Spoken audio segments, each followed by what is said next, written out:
মাথা মাসে করা এবং পুনরায় পেছন থেকে হাত দিয়ে নিয়ে আসা সুন্নাহ, আর ইচ্ছা করে সুন্নাহ ত্যাগ করা মাকরুহ। এখন মেয়েদেরও কি সম্পূর্ণ মাথা মাসা করতে হবে? মাথায় খোপা থাকলে তো সমস্যা হয়। ওযুর সময় মেয়েদের মাথায় কাপড় থাকতে হবে কিনা? কারোর সামনে পারফিউম দিয়ে গেলে গুনাহ হয়, কিন্তু লোশন দিয়ে গেলেও কি গুনাহ হবে? মেয়েদের পর্দার ক্ষেত্রে পা ঢাকা ফরজ কিনা? মেয়েরা নামাজে গুনগুন করে সূরা পড়লে তাতে কি গুনাহ হওয়ার সম্ভাবনা আছে? নামাজে মনের মধ্যে শুধু বাজে চিন্তা আসে, সেক্ষেত্রে করণীয় কি? পুরুষের দায়ের ভিতরে কি ওযুর পানি না গেলে ওযু হবে? চেয়ারে বসে নামাজ আদায় করা যাবে কিনা? দুঃস্বপ্ন দেখে ভয় পেলে করণীয় কি? 4 রাকাত নামাজের 2 রাকাতের পর ভুলে আত্তাহিয়াতু ছুটে গেলে কি করব? স্ত্রী নামাজ পড়লে স্বামী দেখলে কোনো সমস্যা আছে কিনা? মেয়েদের ক্ষেত্রে চোখ এবং হাতের পাতা পর্দা করা কি জরুরি? নামাজের মধ্যে মেয়েদের পর্দা কতটুকু? মৃত ব্যক্তির জন্য রোজা রাখা যাবে কিনা? আমি জানতে চেয়েছেন স্ত্রী নামাজ পড়লে স্বামী দেখলে কোনো সমস্যা আছে কিনা? কোনো অসুবিধা নেই। স্বামী বা মাহরামরা যদি দেখেন সালাত আদায় করছেন এই অবস্থা, কোনো অসুবিধা নেই। মুজাহিদ সুপ্ত জানতেছেন 4 রাকাত নামাজের 2 রাকাতের পর ভুলে আত্তাহিয়াতু ছুটে গেলে কি করব?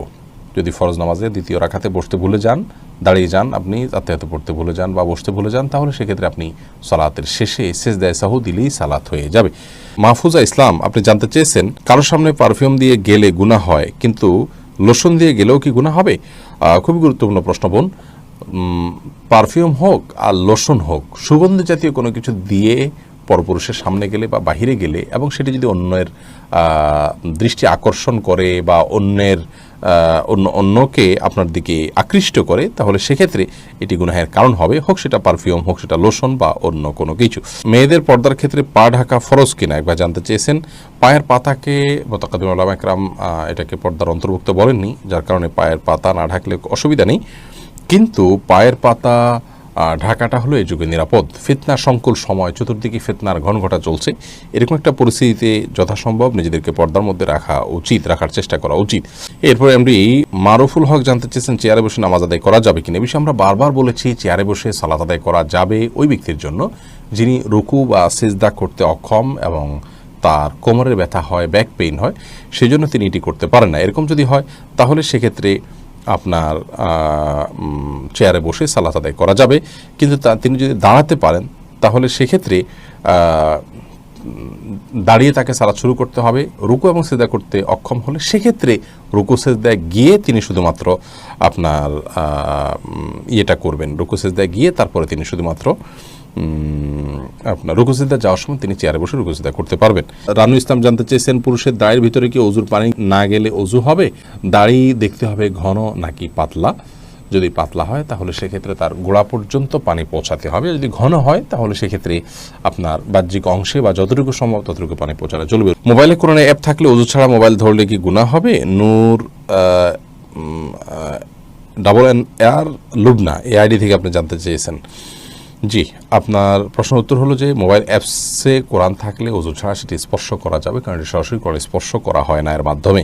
জোনায়েত আল হাবিব জানতে চেয়েছেন আমি একজন প্রবাসী, আরব দেশে থাকি, কাজ করার সময় আরবি লেখা পায়ের নিচে থাকে, এটা নিয়ে মাঝে মধ্যে অনেক চিন্তিত থাকি, তাহলে কি আমি জেনে বুঝে গুনাহ করছি? এ বিষয়ে আমাদের একটা ভিডিও ক্লিপ আমাদের পেজ এবং চ্যানেলে আছে, আপনারা দেখে নিতে পারেন। আরবি লেখা থাকলেই যে সেটাকে সম্মান করতে হবে এমন কোনো বাধ্যবাধকতা নেই, কারণ আরবিতে কোনো খারাপ কিছু লেখা থাকতে পারে, আরবিতে হারাম কোনো কিছু লেখা থাকতে পারে। আরবি একটি ভাষা, অন্য 10টি ভাষার মতো সন্দেহাতীতভাবে কোরআনের ভাষা হওয়ার কারণে সেটির মর্যাদা বেশি, নবী করিম সাল্লাল্লাহু আলাইহি ওয়াসাল্লামের ভাষা হওয়ার কারণে সেটির বিশেষ মর্যাদা আছে। বেশি বলতে এই না যে অন্য ভাষায় যাই লেখা হোক না কেন আরবি ভাষায় লেখা হলে এটা মর্যাদা বিষয় না, কি লেখা হচ্ছে এটা হলো মূল বিষয়, কোন ভাষায় লেখা হচ্ছে এটা মূল বিষয় নয়। অতএব আপনার পায়ের নিচে যদি আরবি কোনো লেখা পড়ে, সেটা সাধারণ কোনো লেখা হয়, কোরআন হাদিসের কোনো কিছু না থাকে, তাহলে ইনশাল্লাহ এর কারণে আপনার গুনাহ হবে না এবং এর কারণে আপনার খুব বেশি পেরেশান হওয়ার কোনো কারণ নাই। তবে আরবি শুধু নয়, যে কোনো ভাষাই পায়ের নিচে প্রয়োজন ছাড়া বা ইচ্ছাকৃতভাবে মানানো উচিত নয়। ভাষার প্রতি, শিক্ষার প্রতি সম্মানের অংশ হিসাবে এই কাজটি আমাদের না করা উচিত।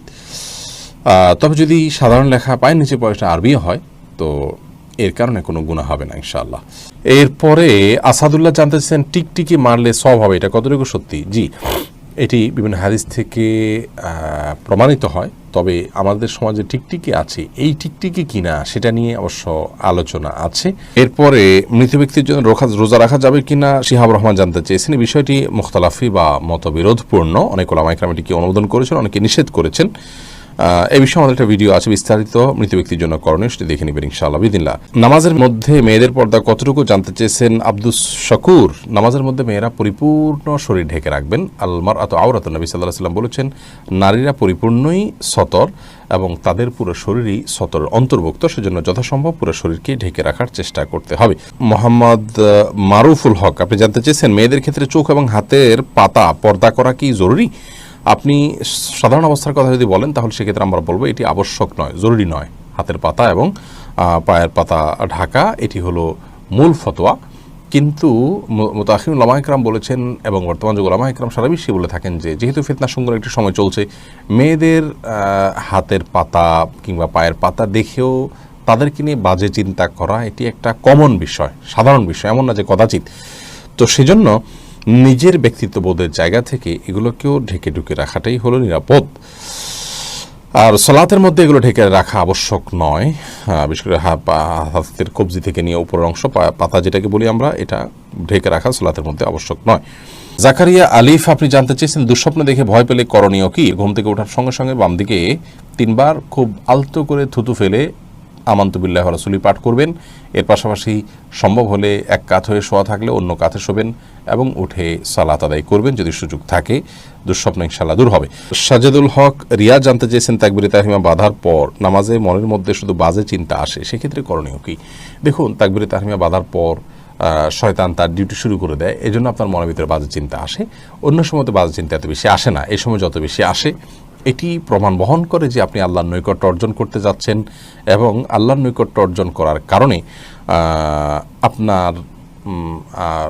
আপনাকে শয়তান দখলে নেওয়ার চেষ্টা করে এবং শয়তান আপনাকে বিভ্রান্ত করার চেষ্টা করে। এই জন্য সেখান থেকে বেঁচে থাকার জন্য আপনার আপ্রাণ চেষ্টা থাকতে হবে। আল্লাহ তাআলা তৌফিক দান করুন। তানিশা ইসলাম মিম জানতে চেয়েছেন মেয়েরা নামাজে গুনগুন করে সূরা পড়লে তাতে কি গুনাহ হওয়ার সম্ভাবনা আছে?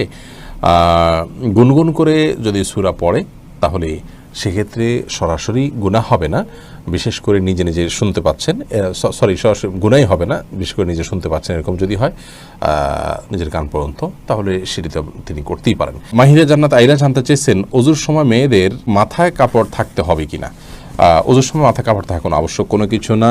মাথা মাসে করা এবং পুনরায় পেছন থেকে হাত দিয়ে নিয়ে আসা সুন্নাহ, আর ইচ্ছা করে সুন্নাহ ত্যাগ করা মাকরুহ। এখন মেয়েদেরও কি সম্পূর্ণ মাথা মাসা করতে হবে? মাথায় খোপা থাকলে তো সমস্যা হয়। এটা প্রশ্ন করেছেন কাজী মায়া। দেখুন, মাথা মাসের জন্য ভেজা হাতকে এইভাবে দিয়ে পেছনের দিকে টানবেন, এইটুকু ব্যবহার হবে আর একটুকু অবহেলিত থাকবে, কারণ এভাবে আপনি টানবেন। আসার সময় আবার এই অংশ দিয়ে আপনি এভাবে টানবেন, তাহলে বাকিটুকু ব্যবহার হয়ে যাবে। এভাবে করাটা সুন্নাহ।